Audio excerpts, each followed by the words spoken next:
And the message is replacing sorrow with joy. Replacing. Going to the place of sorrow and replace it, fill it with joy. Psalms 126, verse 5 to verse 6. The Bible says those who sow in tears shall reap in joy. Nubwo umuntu agenda rirasohoye imbuto azagaruka yishima azanye imibaye. He who continually goes forth weeping, bearing seed for sowing, shall doubtlessly come again with rejoicing, bringing his sheaves with him. We see someone beginning a journey with tears. They are not happy at all. They have a seed to sow. They have no happiness, no joy. When we talk about reaping, we are talking about all the activities that you engage in your life, all the projects that cross your mind, the relationships in your life.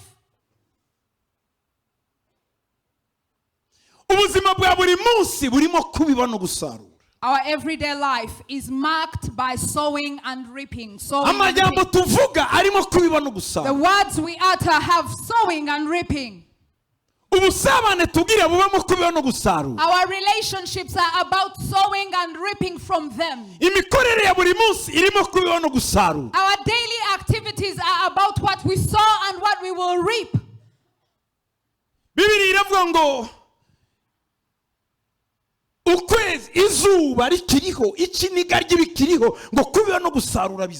The Bible says, for as long as there is the sun and the moon, there will always be a season of sowing and a season of reaping. Every time there is the summertime, there is the summer, there will always be the time for the harvest. So reaping and sowing are part of everyday life. The education, your academic background, it was about sowing. What you do after your education is a harvest from the time you sowed at school. The marriage you are living in today, it's about what you sowed in your past. The choices you made are what you're reaping in your relationships. So our lives, our everyday lives, are based on reaping.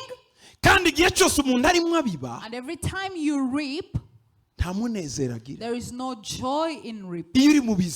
When you're facing your exams, academic exams, you're not laughing. It's not funny. When you're starting a project, you do not start a project with enthusiasm and joy, because you're investing. And you are not at ease because you're investing. Will this grow? Will this work? That's it. That's the life we live. The Israelites, when they were in Babel, and when they returned from Babylon, the Bible compares it to the time of sowing and reaping.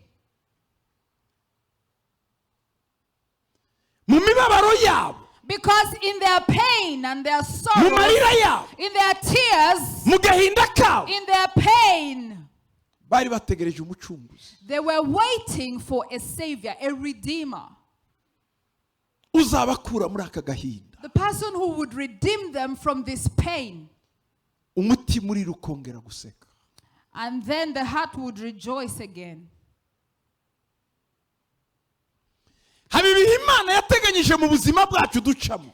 There are seasons that God has destined in our lives. Kandi Imana izi ko ibyo bihe bibaho. And God is fully aware that these seasons exist. Niyo mpamvu idusaba. That's why He calls Ngo us. nyamuneka. Please. Murirane n'abarira. Weep with those who weep. Kuko ibyo bihe bibaho ku muntu uwo ari we. Because the season of weeping will come to every human being. Ntugase ku muntu urira. Do not laugh at those who weep. Kuko ejo nawe uzarira. Because you will weep tomorrow. Murirane n'abarira. Therefore weep with those who weep. Mubabarane n'abababara. Share the suffering with those who suffer. Ariko ntakatagira iherezo. But all will come to an end. Numushigikira mu kurira. When you support them in their pain, ukamuterura. And you lift them. Bibiri iravuga muri Yesaya 63:9. The Bible says in Isaiah 63 verse 9. Ngo yababaranye nabo mu mibabaro yabo yose, ngo mu gihe cyabo cyose cyakera, ngo marayika w'Uwiteka yarabaterura. That He suffered with them in all their sufferings in the ancient times. The angel of the Lord carried them.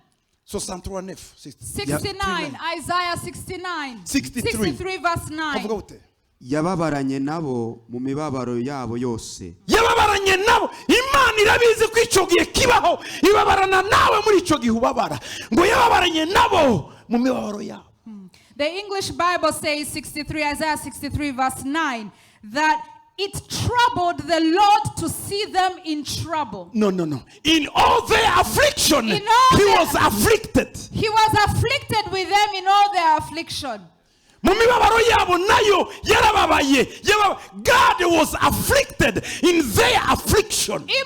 Dans leur souffrance, Dieu a souffert aussi. Imana irabizi ko ugomba guca hariya hantu nta kundi yabigenza n'urugendo. Iyo urize nayo irarira. Iradusaba ngo turirane n'abarira, tubabare n'abababara.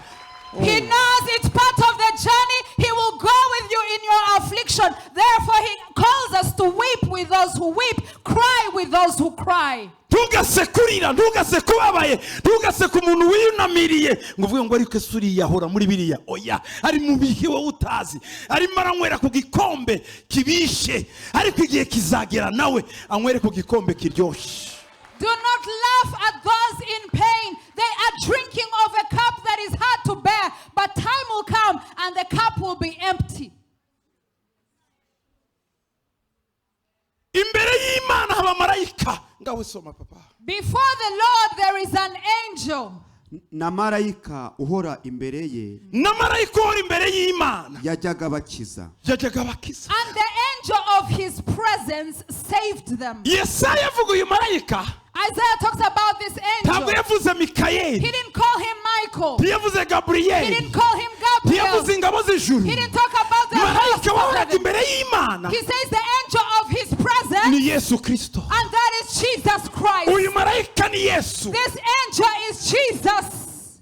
Uyu yari Yesu. Jesus was ngo here. marayika wahoraga imbere ye. And the angel of His presence. Yakoraga iki mu gihe cyawe What did the angel of His presence do? Urukundo rwe n'imbabazi ze. Papa, rudi juu kidogo. Go back. Na marayika uhora imbere ye yajyaga bakiza. And the angel of His presence saved them. Hanyuma. Then. Urukundo rwe. In His love n'imbabazi ze and in His pity nibyo byamuteye kubacungura. He redeemed them. Iyo urimo hano umwana when you are punishing your child ukamukubita gato akababara and you beat them and they cry, hari igihe arira nawe ukarira. Sometimes they cry and you cry, yet you're kandi ari wa mukubise. You're punishing your child. Kubita yari nawe ukubata ariko we. You punish them and they cry out. Abataragira abagabo n'abagore those who've never been married can understand. But your mothers know this. In His love, in His pity, He redeemed them. He saved them. Yarabateruraga akabaheka iminsi yose ya kera. And He bare them and carried them all the days of old. urugendo rwo kuva mu kubiba ujya mu gusarura bikakurera kugenda marayika akaguheka. There is a point in this journey between sowing and reaping where you can't move, and he will bear you and he will carry you. Hari ahantu ugenda amaguru agatentebuka. There is a point you reach and your legs shake and tremble, and you are so weak kavuga ngo birarangiye and say, I am done. No gusenga birananiye. I can't even pray. No guterana birananiye. I can't go to church. No kuririmba wapi. I can't sing anymore. Indirimbo zakuryoheraga zikavamo. All the songs you loved, you stopped singing them. N'abantu wakundaga bimanuka bazinukwa. And the people of God that you loved, you disguised them. Ibyo nibyabihe. That's the season atabasha kugenda. where you can't move. Ikimushobora. The only thing that can help Ni you marayika umuheka is the angel of his presence carrying you on his back. Oh, hallelujah! Hallelujah! Hallelujah! Hallelujah! Igihe cyawe In your time, kiri hafi kugera. it is coming and it is near. Urimo uraca mu bihe bitoroshye. You're going through difficult times. Urimo uranyura mu bihe bikomeye. You are being tested and tried. Urimo uraca mu marira menshi. You are crying a lot. Urimo uca mu gahinda kenshi. You are going through pain like never before. Marayika w'Uwiteka But the angel of his presence will carry you. araguterura. He will carry you. Araguterura. He will carry you. Araguterura. He will carry you. Hallelujah! Hallelujah! Hey! Hallelujah! Woo! Hari uburyo Imana iduheka tutabizi. There is a way God will carry us without us knowing that he's carrying us. Ukisanga burakeye ukavuga ngo ariko se bwakeye ryo. And then you find yourself that it's the daytime and you don't know how the day came. Ariya mezi y'inzara nayaciyemo. How did I survive the months of uncertainty and hunger? Ukagerageza gutekereza ntiwibuke neza uko You byaje. try to recall, but you can't. Hari igihe marayika akurenza ibikombe bimwe. There is a way the angel of his presence will lift you up beyond the valleys of the suffering. Ukabana n'umuntu mubi mu nzu ariko ukabona umwaka urashize uwa kabiri wa gatatu uti mbaye muri iyi nzu gute. Marayika w'Uwiteka aramuguhisha arimo akamuguheka akagujugunya hariya. And you live with a terrible person in the house, but the angel of his presence, the angel of the Lord, carries you and shields you, and you don't know how you survive year 1, year 2, year in, year out. Ukareba ejo hazaza ukabona ari umwijima ariko wa mwijima ukabona burakeye buriyo. Umwaka turawurangije. You look at the future and it's all dark, but you survive the year. Kuko ubuzima ariko bumeze. Because that's how life is. Imana yagoroye umugongo wayo. God has prepared his back for that, so that he may keep carrying us. In Isaiah 46, this is how he tells the Israelites. Isaiah 46 verse 1 to 3.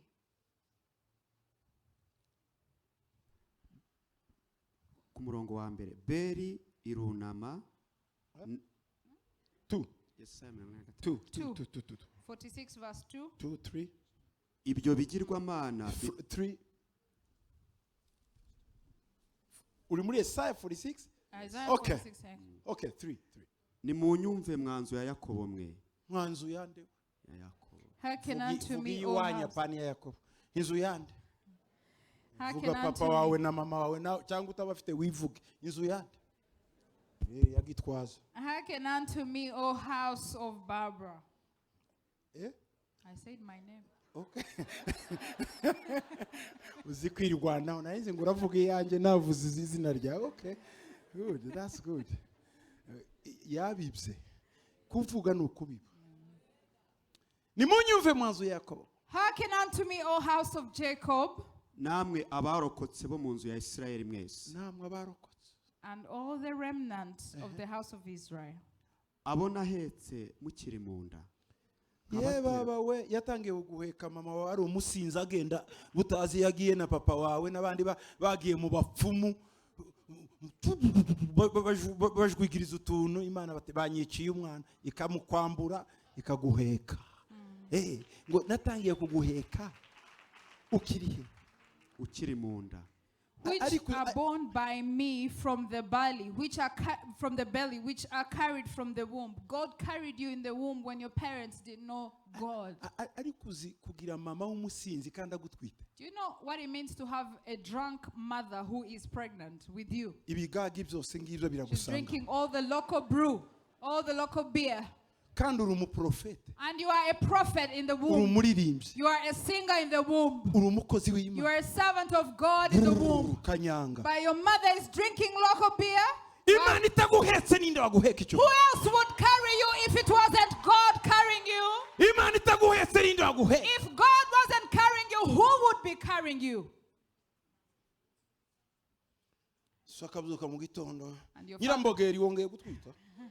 And your father wakes up in the morning and asks your mother, are you pregnant again? Yes. I'm going to bring a sorcerer in the house. And they will bind everything upon that child who is still in the womb. And they are shaking. And they will cut the mother's womb. And they get your mother to drink things while she's pregnant with you. And they bind spirits. But there is an angel. This is where God started carrying you. Here. That's why we were never annihilated. That's why we are still here. You should have died in the womb. But He carried us while in the womb. Because He knew the harvest. God, He knew the harvest that waited for you. Hallelujah. Hallelujah. Hallelujah. I carried them while they were still in the womb.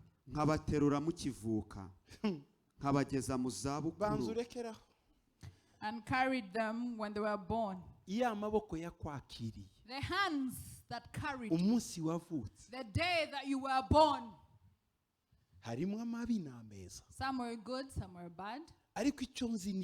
But one thing I know for sure, every evil hand that came to receive you, God came before that evil hand. And He carried you first. That's why you are still here today. That's why you didn't die. That's why you are alive.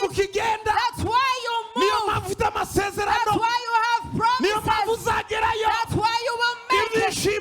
There is joy.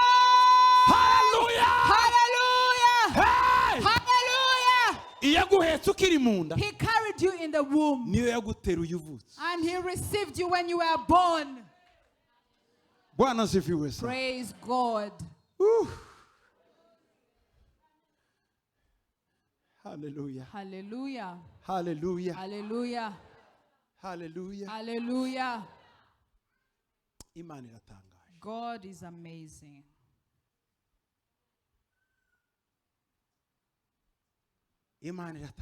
God is amazing. There is a pastor, he's a friend of mine. He lives in Washington in Seattle. We lived together in Kenya in 93. I used to attend his church.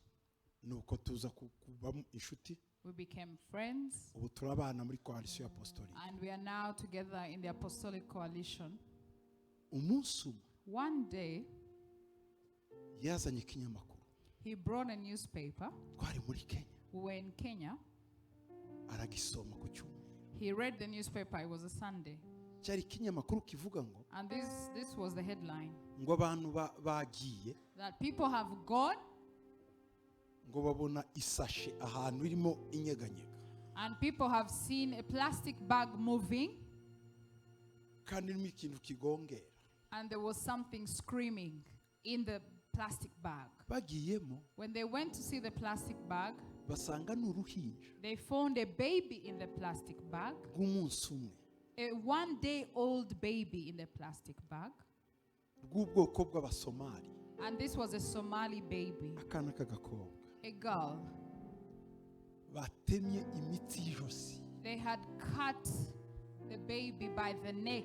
Noneho bibwira ko kapfuye bagashira muri sashe bajugunya mu kigunda. They thought she had died and they put her in the plastic bag and threw her.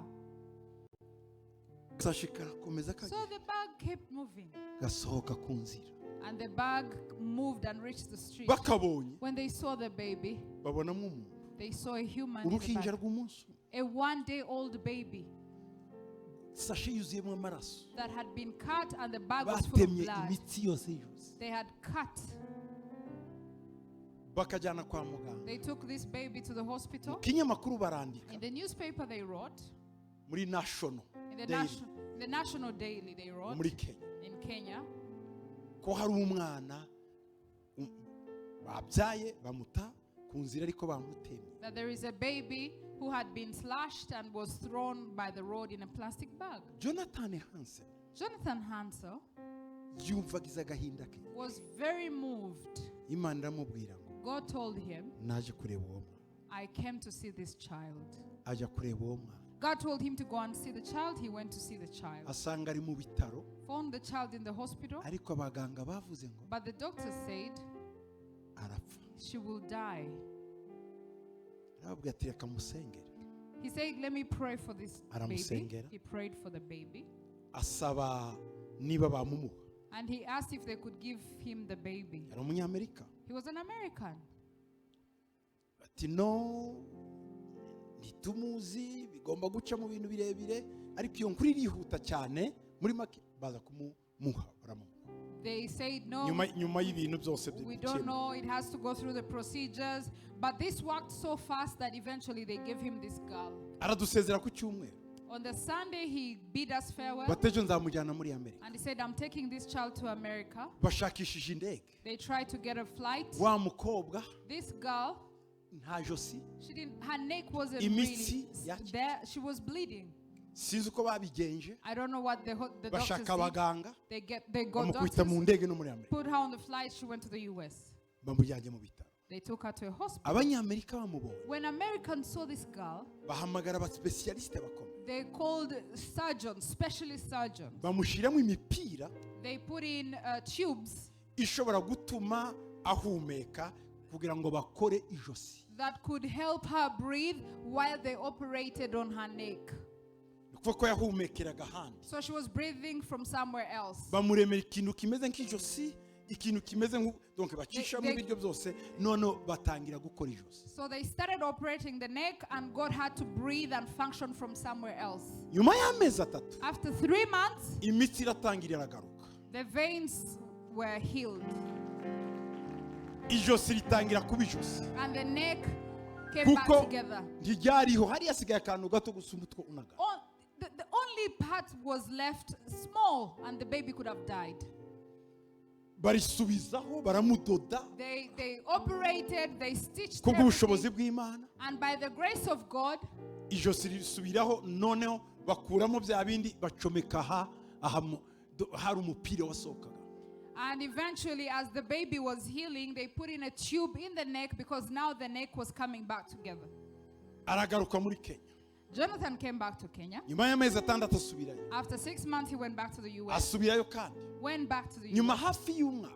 After 1 year, Melissa arakira yitwaga Melissa. Melissa was healed. Umukobwa mwiza cyane umusoma. Melissa is extremely Yari beautiful. umwana muto cyane. Very young. Atangira kuvuga. She started speaking. Jonathan yari afite abakobwa batatu. Jonathan had 3 daughters. Uwo yari uwa kane. This was the 4th. Yari bucura bwabo muri This uko babivuga. Melissa was their last born. Baramukunda cyane. They loved her so much. Melissa arakira. Melissa was healed. Kaza mu rusengero. And she would come to church. Igihe cyose namubonaga. Every time I saw her, Nibutse ijambo rivuga ngo urupfu n'ubugingo biri mu maboko y'Imana. I remembered the word that said that death and life are in the hands of God. Mu gitabo cyayo.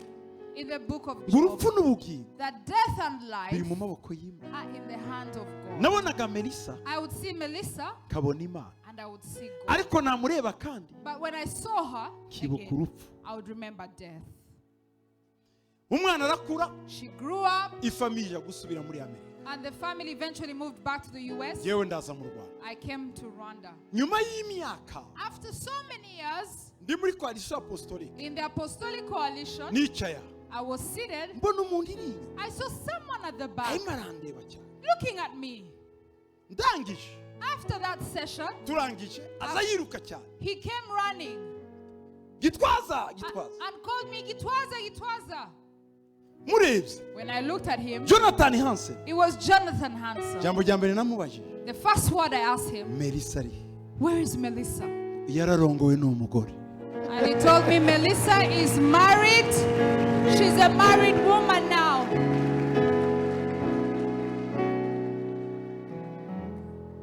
Yarabyaye. She has No, her own mama. children. She's a mother. Atuye muri Hawaii. She lives in Hawaii now.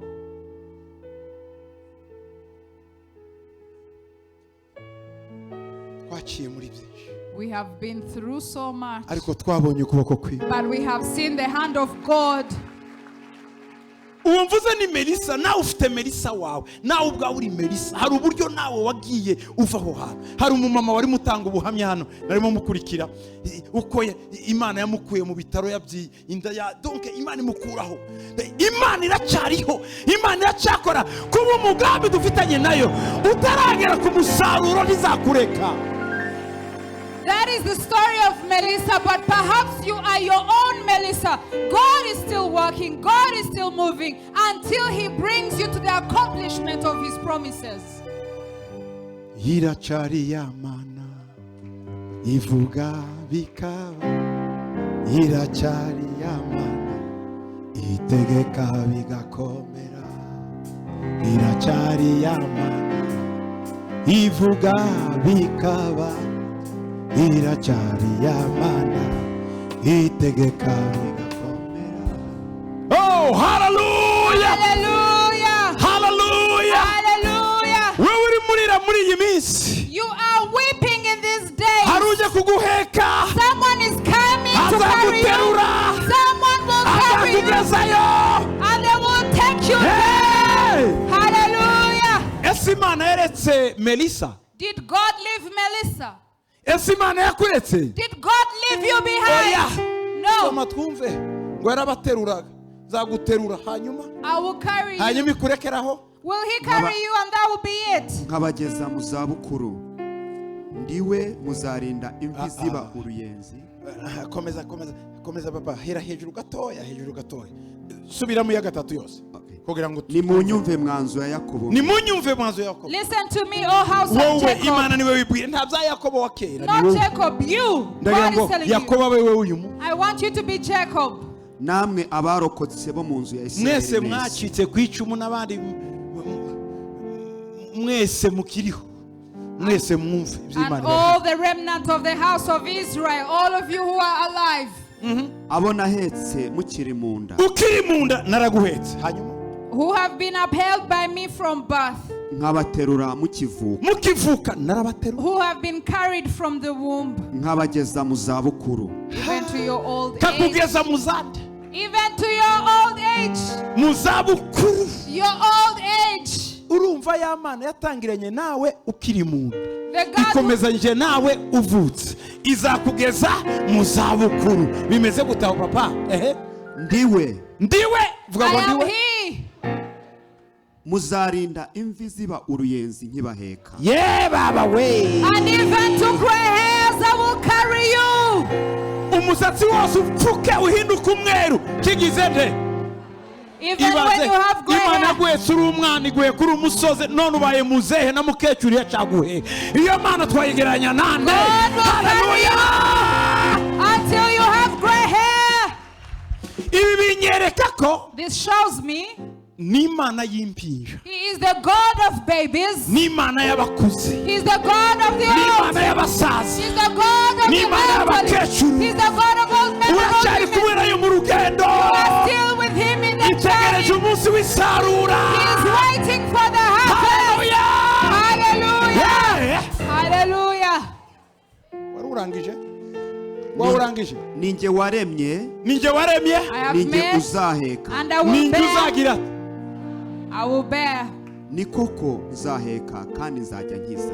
Even I will carry and will deliver you. Ni koko nzaheka kandi nzajya nkiza. Nurwara nzagukiza. Nuruwa nzaguheka. Satani aribeshe araguteza indwara ngukiza. I will carry you. Satan will bring disease and I will heal you. Ndagenda none umuvune ndamuheka. Satan will come to break you and God says I will carry you. Kandi Imana itwara neza kuruta ambulance. And God carries better than ambulances. Amen. Amen. Bwana asifiwe sana. Praise God. Ababibabarira bazasarura bishimye.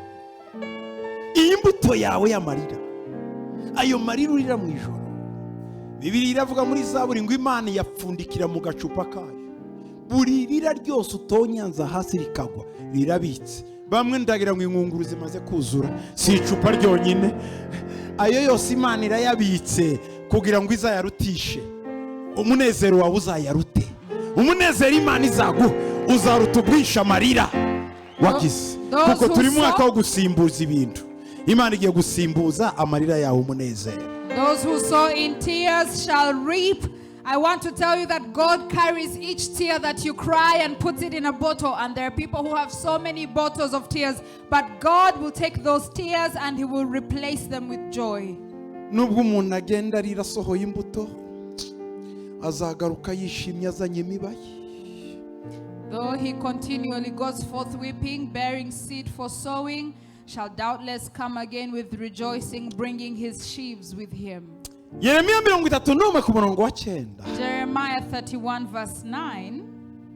Bwana asifiwe sana. Hallelujah. Glory to God.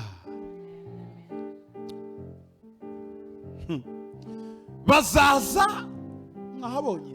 Are you there, Jeremiah? Yeremiya 31:9 mwahabonye? Okay, reka dusome. Bazaza bagira gute? Barira. Kandi nzabayobora mbamaze agahinda. Nzabanyuza ku migezi y'amazi mu nzira igororotse, batazasitariramo.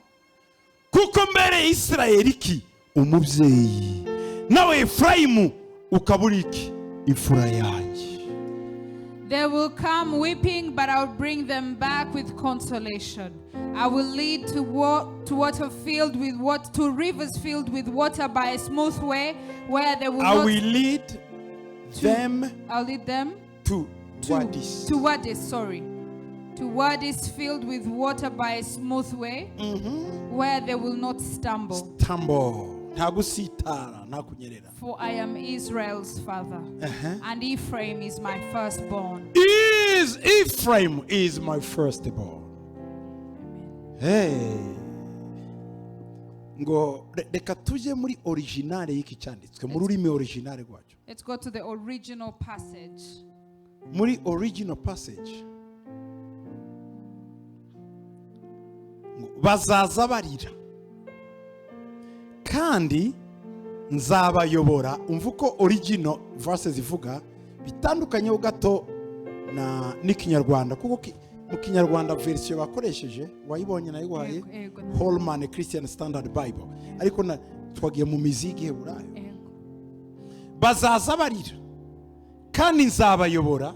Umva ngo bari mu masengesho yo kwinginga, niko Bibiliya y'Igiheburayo ivuga. The Hebrew Bible says, they shall come with weeping, and from supplication for favor, with supplications I will lead them. Prayers with supplications will I lead them. Mu Kinyarwanda bakoresheje anyway mu Giheburayo, the Hebrew Bible, wahabonye kwandika ushobora kubasoma urasubira mu bundi wabimenya ngo bazaza barira kandi nzabayobora bakoresha ijambo uvuga ngo ubta. Aha. Hanonim. Yeah. Ubta hanonim bivuze iki? Ufta hanonim bivuze iki? Ubta hanonim ni jambo tahanune. Comes from tahanum. Tahanune bisobanura tahanun, kwinginga, supplication, intercession. Ariko harimo igikundiro, kuringinga umuntu ugukunda kandi for favor. Donc kwingingira ngo Mana, I am interceding for favor. Ngirira, have mercy, have favor. Let me see your grace, favor, mercy. Iri jambo, this word ni jambo ritwereka shows us iri muca muwe bikomeye. When you're going through difficulties, tugomba gusenga umunsi umwe ngo bivemo. You shouldn't pray just once and quit. Birasaba urwego rw'amasengesho. It requires another dimension of prayer. Ubwira Imana ngo Mana ngirira imbabazi. Where you pray, God, show me favor. Mu gihe cyo guhindura imibabaro yacu mu munezero, when God is replacing our sorrows with joy, ntabwo bifa kwizana. It doesn't just happen like bisaba that. kutitiriza. You have to intercede. Winginga Imana. You have to intercede. Uhamagara Imana. You have to call upon the Lord that He may remember you in your season of pain. In this season, this difficult season. Hallelujah. Hallelujah. Ubeta hanonim. Opta hanonim. Bisobanura ngo, which means ngo nzabayobora igihe muzaba murimo mwinginga. Nutangira kwinginga, Imana izamanuka ikuyobore. Hallelujah. I will lead you as you pray prayers of supplication. The moment you start to pray, I will come and lead you. Muri ibi bihe hahiriwe urugo rusenga rwinginga. In this season, a household will intercede. Muri ibi bihe hahiriwe umutima usenga winginga. In this season, blessed is the heart that intercedes. Muri ibi bihe hahiriwe urusengero rwinginga rusenga. In this season, blessed is the church that intercedes. Muri ibi bihe hahiriwe igihugu gisenga. Blessed is the nation that intercedes. Ibi nibyo bihe. This is the season. Uburi mu bibi imbuto y'amarira. As you're sowing your seeds of tears. Kugira ngo Imana ikuyobore. For God to lead you. Hallelujah. Hallelujah. Tahanun. Tahanun. Bivuga ngo nukwinginga usenga. Which means ubwirirwa ubuntu. Supplication for favor. Ngo nimubikora. And when you do this, ngo nzabanyuza ku migezi y'amazi. I will cause them to walk by the rivers of water. Kubera iki? Why? Umugenzi wese akenera amazi kuko agumuma mu nzira. Because every traveler needs water because they become thirsty on the journey. Ijambo ry'Imana niyo mazi adutunga mu gihe turimo duca mu bihe bikomeye. The word of God is the water that sustains us in the wilderness of that season. Turambirwa ijambo ry'Imana. Do not get tired of the word. Umusenzi mwiza. A good intercessor. Imana imuyobora hari ijambo. God leads them to a place of the word. Iyo usenga. When you pray. Usaba Imana kugutabara. And you call for God to save you. Ikuyobora hari ijambo. He leads you to a place of the word. Yohereza ijambo rikabakiza. I will send my word and it will save them. Yohereza ijambo. He sends the word. Ijambo rikabakoraho. And the word will touch them. Ngo nzabayobora ku mazi. I will lead them by the waters. Mutazongera kugumuma mu nzira. And they will not be thirsty on the journey. Ijambo rizabasubizamo imbaraga. The word will encourage them. Ijambo rizabakomeza. The word will support them. Ijambo rizabasubizamo ibyiringiro. The word will give them hope. Igihe dutegereje gusarura. As we are ready for the harvest. Hari ijambo rizadutunga. There is a word that will sustain us. Kugira ngo ibyanditswe byuzure. So that the scriptures come to pass. Utabeshwaho n'umugati. That you will not live by bread. Abeshwaho n'ijambo riva mu kanwa ka Kristo. By the word from God. Kandi banywaga amazi yo ku rutare. And they drank the water of the rock. Urwo rutare rwari Kristo. And Christ was the rock. Kristo niwe jambo. And Christ is the word. Tatandukanizo rya jambo na Kristo. There's no difference between the word and Niyo Christ. mpamvu guheka muri icyo gihe. That's why Christ carries us. Uhekwa na jambo. You are carried by the word. wikorerwa na jambo. You are taken by the word. Hallelujah. Hallelujah. Hallelujah. Hallelujah. Ngo jambo ahinduka And umuntu. the word became man. Akababarana nawe. And he lives with you. Akarirana nawe. And he cries with you. Akararana nawe. And he sleeps with you. Akagendana nawe. And he walks with you. Agakorana nawe. And he walks with Yeah. you. Hallelujah.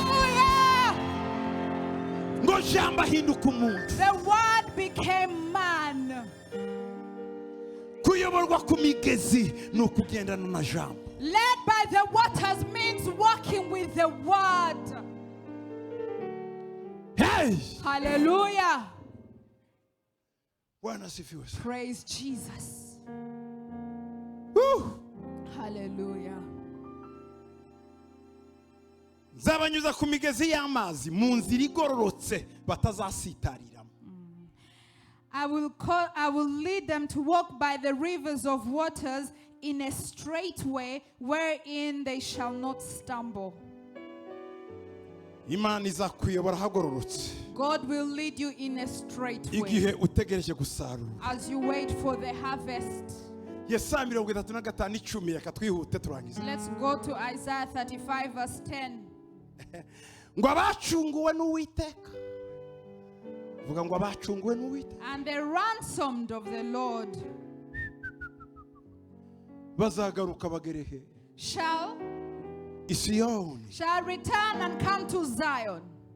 Nibarya bariraga bicaye ku migezi y'i Babylon. Those who were by the waters in Babylon Barira. wailing. Bamanitse inanga zabo. They had hung their harps Mu biti byari ku migezi. by the trees that were by the Barira water, bibuka Isiyoni. wailing as they remembered Zion. Babandi igihe cyarageze.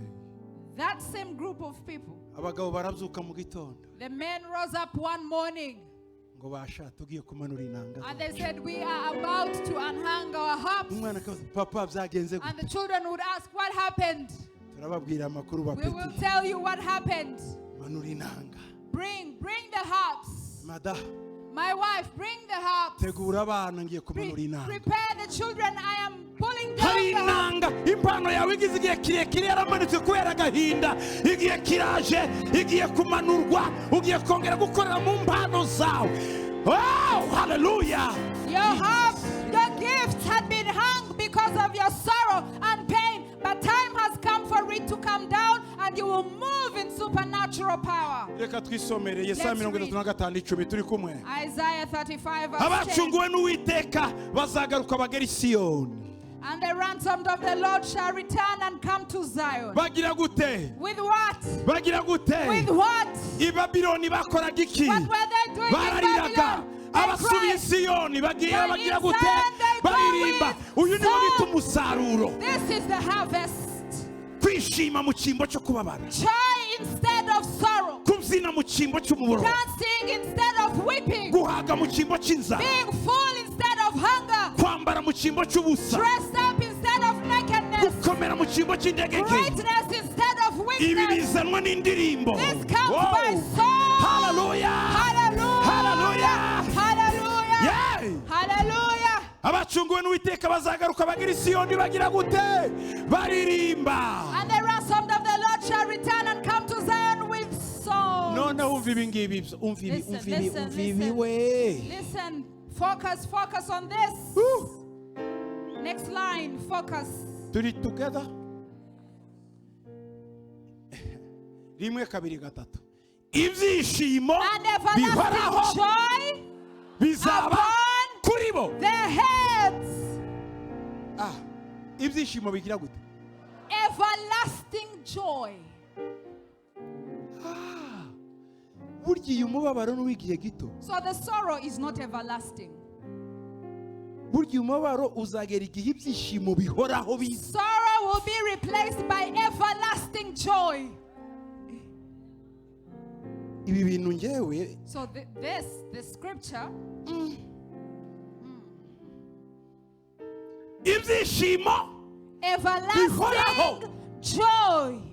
Furaha yetu itabakia ikiwa vyote vimetoweka. Haleluya, haleluya, amen.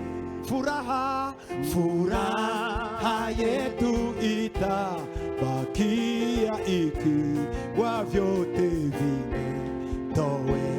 Haleluya, haleluya, haleluya, furaha, furaha yetu itabakia ikiwa vyote. Haleluya, oh, haleluya, haleluya, haleluya, Hallelujah. hey, Hallelujah. uyu mugoroba This evening, ndaguhanurira umunezero uhoraho, I prophesy ibyishimo I bihoraho, prophesy everlasting joy. ibyishimo bihoraho, Everlasting joy. ibyishimo bihoraho Everlasting joy bibe ku buzima bwawe. upon your life. Titurakarangiza We are not mwicariye, done. Sit, sit, sit. We mwicariye. are not there yet. Umunezero watangiye, The joy has begun. The joy has umunezero begun. watangiye, I see the joy ushobora coming. kuwubona watangiye. I can see that the joy is in the house. Erega turimo turava muri bya bihe byari We bituruhije, are coming out of the season of sorrow kuko njyewe ndabibona. because I see it. Ubuzima ndimo ncamo urimo ucamo nubwo gusezera bayi. We are at the end of our pain and we are saying goodbye, goodbye. Iyo igitondo kigiye kuza habanziriza akabwibwi, When the morning is coming, there is a darkness that comes before. akijima A gakomeye, darkness before the morning. ukagira ngo burije, And you think it's very dark. nako karasezera ngo But the bayi. darkness is saying I'm leaving. Turimo turaca mu So kabwibwi the k'ubuzima. darkness is saying it is leaving. Furaha yetu Our joy itabakia it will remain ikiwa vyote when all vinaweza tokeka. has happened. Yeah, haleluya. Hallelujah. Yay. Aha. Ngo ibyishimo bihoraho bizaba kuri bo. Everlasting joy upon their heads. Hanyuma ngo bazagira gute? Then they shall obtain joy. Akamukandike ngo bazabona umunezero. Then they shall obtain joy. Bazabona They umunezero. shall obtain joy Hamwe n'iki? and N'ibyishimo. gladness. Ibi nibi. Hari umunezero n'ibyishimo. There is joy and gladness. Urabyumva neza? Are you listening? Umunezero ubanziriza imbere, ibyishimo bigaragara hanze. Joy is inside, gladness is outside for people to see. Hari unezerwa akifata, There are people who get joy and they ariko keep hari it. igihe amwifatana nira. But sometimes gladness shows Warangiza up and you ugaturika ngo show ewane and ndishimye say, I vrema. am happy, I am happy. Haleluya. Hallelujah. Igihe cyo kubika umunezero kigiye gushira, tuzawusora tuwushire hanze. We will not contain the joy. Gladness will come forth. Ngo bazabona iki? They will see Ibyishimo. glad Bazabona joy and umunezero. then gladness. Akira. Receive. Dore akantu kanyishe rero. Now this is the best of it. Vuga ngo replacement. Repeat, replacement.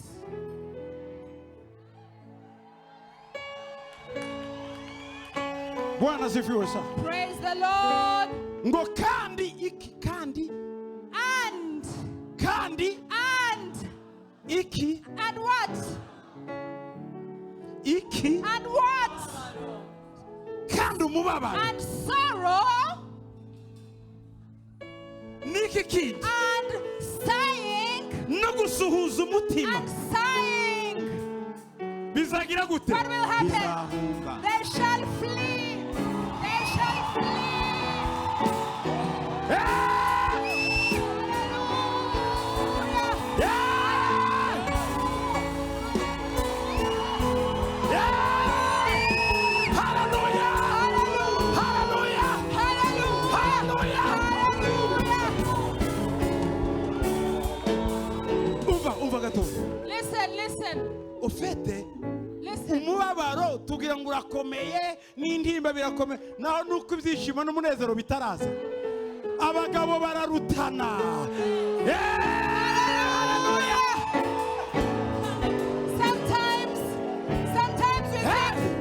Sometimes we think sorrow is powerful, but it is powerful before joy shows up.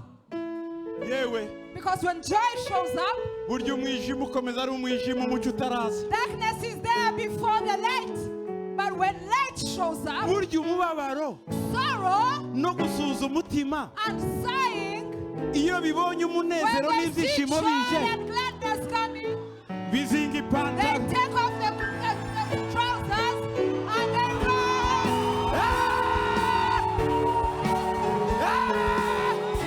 Hallelujah! Hallelujah! Hallelujah! Hallelujah! Hallelujah! Hallelujah! Hey!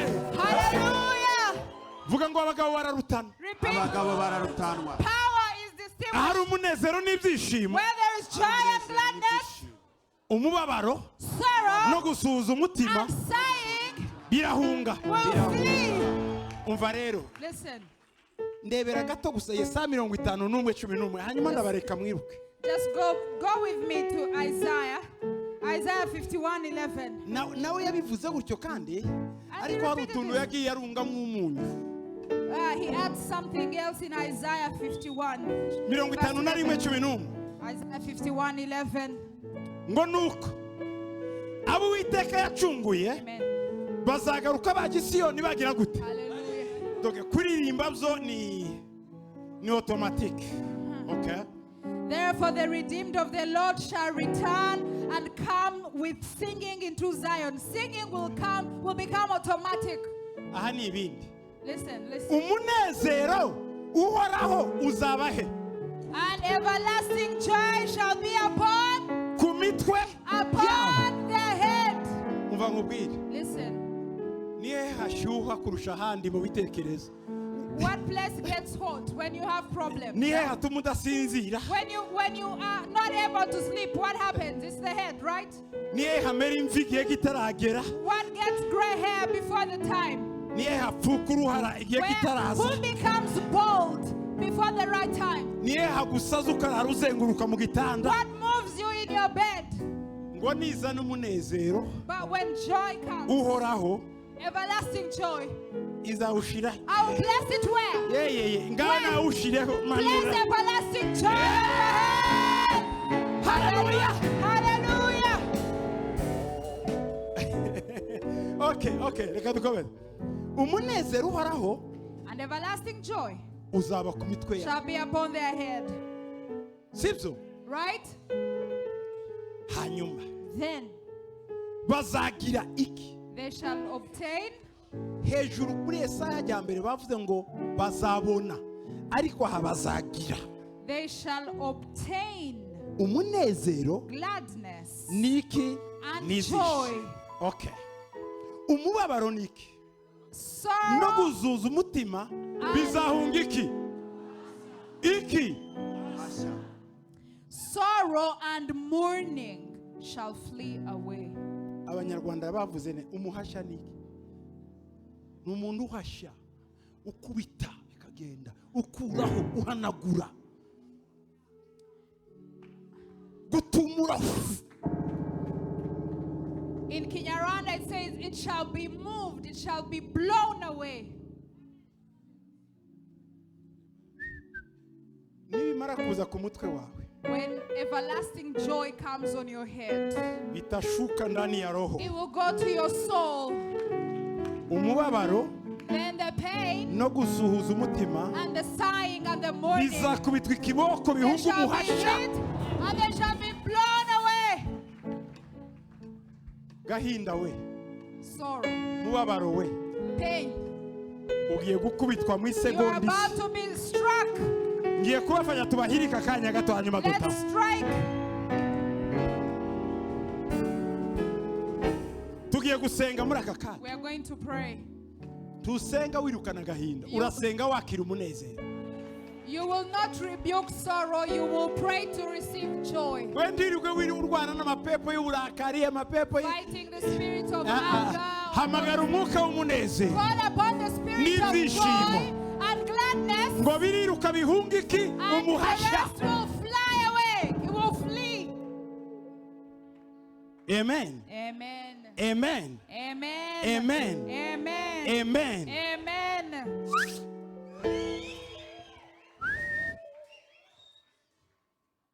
usaba Imana umunezero. Pray for joy. Start praying for joy. God give me Bibwire joy. God give me joy. Manura umunezero muri iki. Manura ibyishimo muri iki. Manura umunezero. Manura ibyishimo. Manura umunezero. Zana ibyishimo. Manura umunezero. Zana ibyishimo. Manura umunezero. Zana ibyishimo. Manura umunezero. Zana ibyishimo. Manura umunezero. Ibyishimo. Umunezero. Ibyishimo. Ngwino. Ngwino. Ngwino. Ngwino. Ngwino. Ngwino. Ngwino. Fata ku mutwe wawe. Touch your head. Subiramo ngo ndakiriye. Repeat, I receive. Ndakiriye. I receive. Umunezero. Joy. N'ibyishimo. Bihoraho iteka That is ryose. everlasting. Munezero we. Joy. Kaze mu mutima wanjye. Welcome in my heart. Byishimo. Joy. Tegeka ubuzima bwanjye. Command my life. Uhereye none. From today, ndanezerewe. I am happy. Ndishimye. I am rejoicing. Imbere y'ibibazo. Nzishima. Imbere y'ingorane.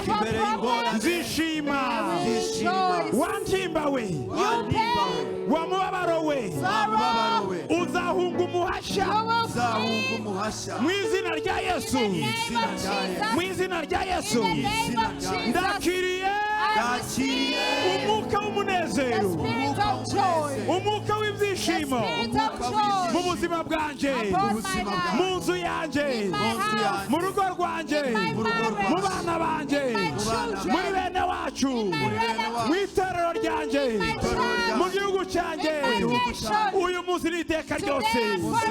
Amen. Abashini muntu yishwe mwami Yesu. Amahoro ya Yesu Kristo atahane nawe. May the peace of Jesus Mutahane umunezero go n'ibyishimo. with the joy and gladness of Amen. the Lord. Amen. Barikiwa.